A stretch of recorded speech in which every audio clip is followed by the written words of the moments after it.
En sortant de la gare, on ne peut plus l'ignorer, la Part-Dieu est en train de changer. La photographie de Philippe Ramette s'affiche sur 45 mètres en longueur et 26 en hauteur. Et visiblement, son regard poétique séduit les passants. C'est intéressant, très intéressant de voir le côté renversant avec le projet de tour derrière aussi, ça c'est pas mal. Alors je trouve ça magnifique, je suis arrivée ce matin de Marseille, j'avais pas fait gaffe en fait à cette photo. Et là au retour, on voit l'écran comme ça, donc c'est génial. C'est vraiment une belle photo, puis ça change d'un bâtiment qui était pas très agréable à regarder. Donc Il y a un côté décalé avec les immeubles en travers, ça donne envie de voir le nouveau quartier.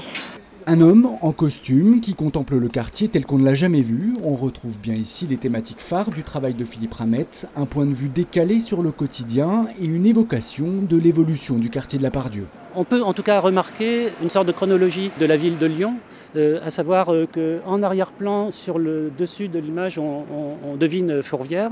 En second plan, il y a la tour Crayon qui est une tour, s'il en est, reconnaissable aussi bien par les Lyonnais que par les non-Lyonnais. Et puis, en bas de l'image, la tour In-City qui était vraiment en cours de construction. Donc il y avait cette chronologie-là.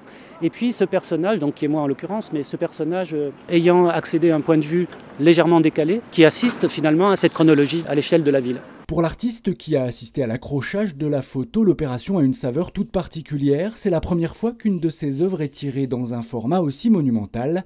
Alors il ne s'en cache pas, il est impressionné par le résultat. Je suis très surpris, dans le bon sens du terme, par la qualité de l'impression de la photographie sur cette bâche.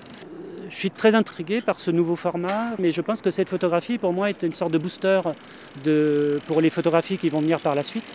Donc, à tout point de vue, c'est un moment qui est très important et très émouvant.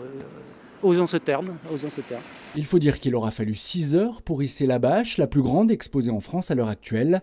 Une opération technique complexe menée par la société Médicis qui a également imprimé la photo.